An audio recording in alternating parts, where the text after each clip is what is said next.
নমস্কার বন্ধুরা, welcome to লক্ষ্মীর পঞ্চব্যঞ্জন। লক্ষ্মীর পঞ্চব্যঞ্জনে আপনাদের সবাইকে স্বাগত। আশা করি আপনারা সবাই ভালো আছেন। আজকে আমি আরেকটি রেসিপি নিয়ে আপনাদের সামনে চলে এসেছি। রেসিপিটি হলো সিঙ্গাপুরি কলা মালপোয়া। চলুন তাহলে দেখে নিন কিভাবে আমি সিঙ্গাপুরি কলার মালপোয়া করি।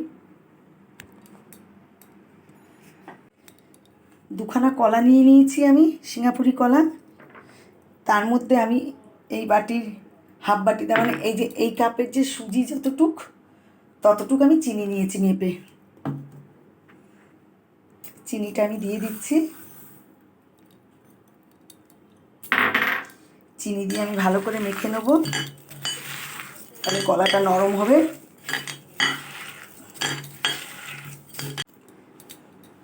কলা আমি মেখে নিয়েছি, এবার আমি সুজি দেব।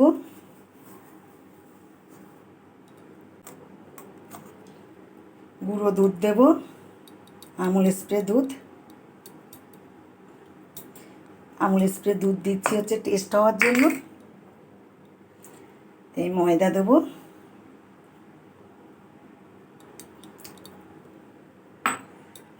এই কাপের 1 কাপ ওই ময়দা ওটার মধ্যে ঢেলে রেখেছি। এই 1 চামচ ঘি দেবো।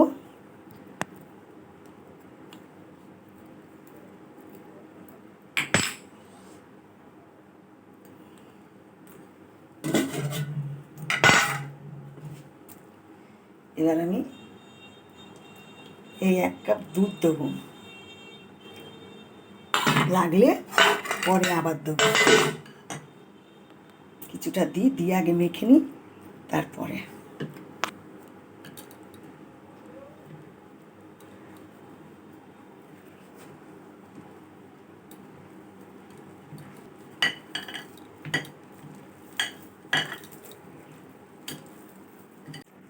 দেখুন আমি কিছুটা মেখে নিলাম। এইবার এই দুধটুকু দিয়ে দেবো,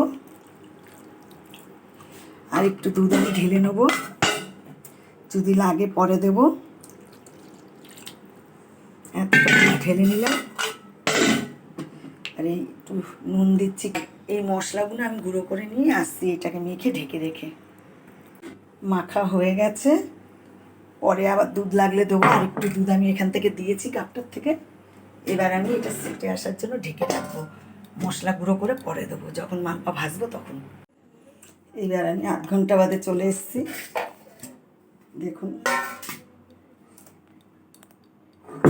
আর একটু দুধ,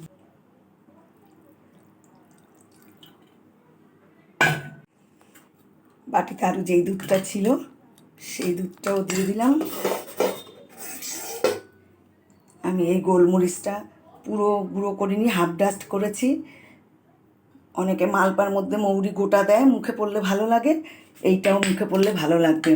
আর আমি মৌরি আর এলাচ একদম মিহি করে দিয়েছি এই দুটোকে। আর এইটা মুখে পড়বে, গোলমরিচটা খেতে ভালো লাগবে।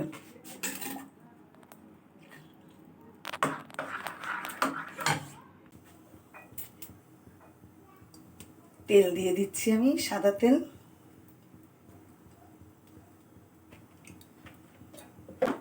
ব্যাটারটা দেখুন, এই যে এরকম করবেন আপনারাও।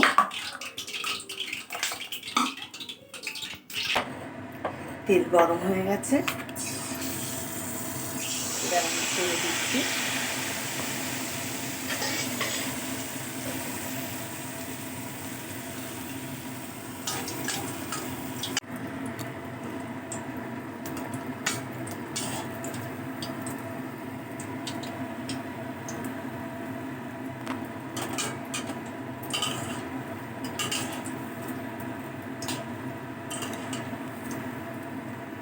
কি সুন্দর ফুলে উঠছে দেখুন।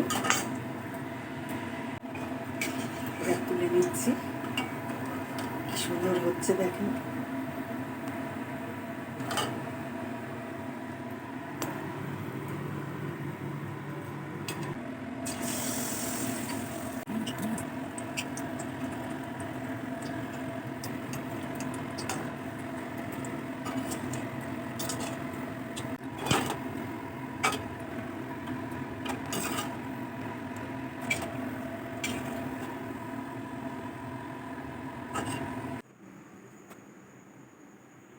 বন্ধুরা, তাহলে কলার মালপা হয়ে গেছে। দেখুন কি সুন্দর লাগছে দেখতে, আর সব কটা ফুলেছে।